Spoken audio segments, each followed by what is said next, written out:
Let's start today with some very interesting economic news. Despite sort of being held up by Republicans as the example of everything that is bad and that should not be done and that is a disaster of the progressive left, California's economy is leading the nation in growth and, in fact, is growing almost as quickly as the major developing nation of China, if you can believe it. And, this gloom and doom about lockdowns and liberal policies and all of this stuff, it really seems not to have held back the state of California, which is number one in terms of GDP growth in the United States, increasing household income, investing in innovation, a whole bunch of other metrics. It's California that's number one. And once again, and this has been, go back all the way to the beginning of Reaganomics and supply side and trickle down, economic realities seem to increasingly be the exact opposite of what right wingers want you to believe.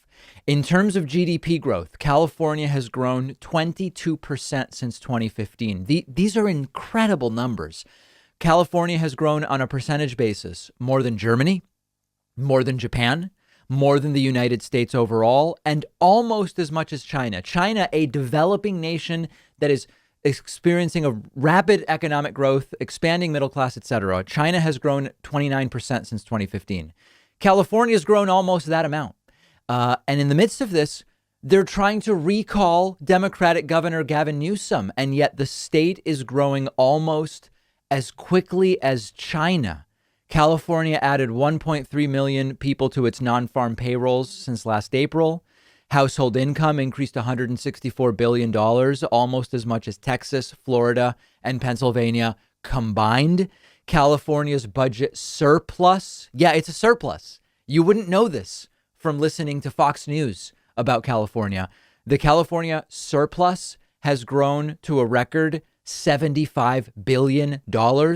Revenue per employee has grown in California much more quickly than in the rest of the United States. So there are some really important takeaways here as we think about what does sensible economic policy look like at the state level. First of all, the constant, endless ranting from Republicans about how terrible everything is in California, economically, socially, culturally, and otherwise, it's just not true. Is California expensive? Absolutely, California is expensive. In the net, are taxes higher in California for someone of average income than in many other states? That really depends. There's this study that looked at Texas versus California for someone making, I think it was like between $60,000 and $80,000 a year. And if you really account for all of the expenses that are levied by the state in California versus Texas, and so you look at local and property sales taxes, fees on cars, and other different things, it ends up being slightly cheaper to live in California than Texas for the average person, even accounting for the California state income tax.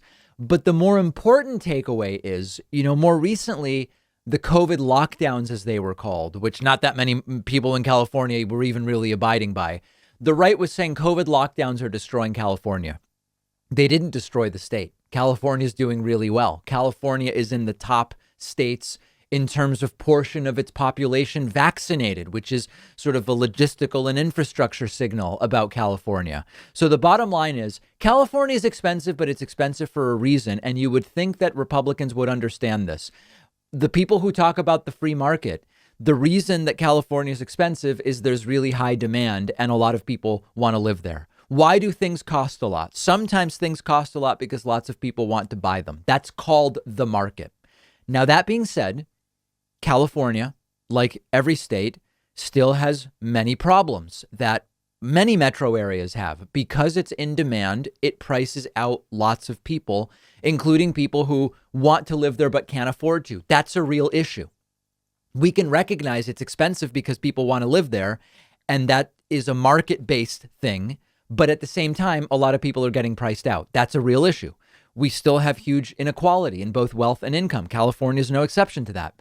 But the lies that you're being fed by people like Tucker Carlson and Laura Ingraham and various of the Trumps and others about the dystopian California, it's not true. The undeniable reality is that California is the envy of the world in terms of an economy. If California were a country, it would be a significant country globally, and it's just one of 50 states in the United States. In terms of average standard of living, in terms of innovation, in terms of technology, some of the best places in the world to live are in California.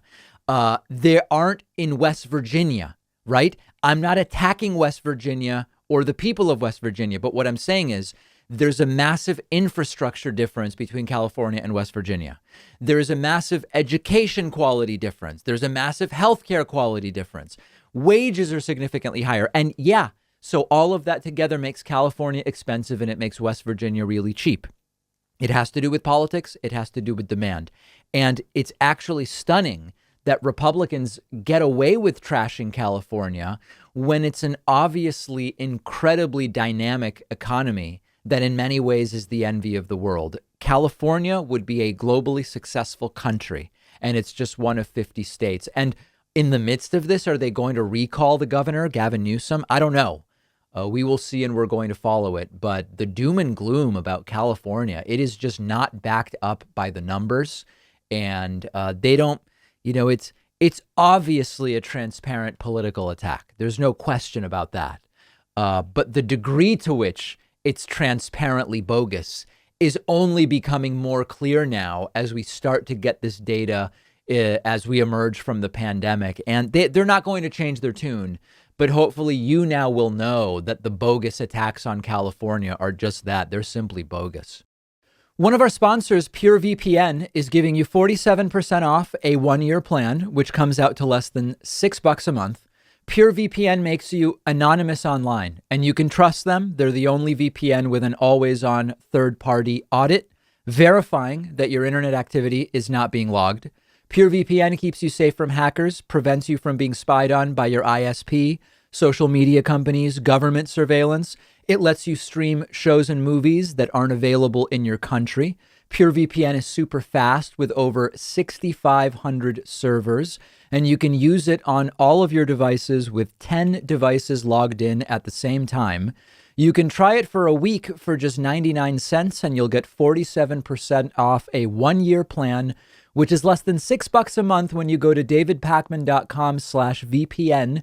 The link is under this video, and you'll even get an additional 10% off when you use the code Pakman.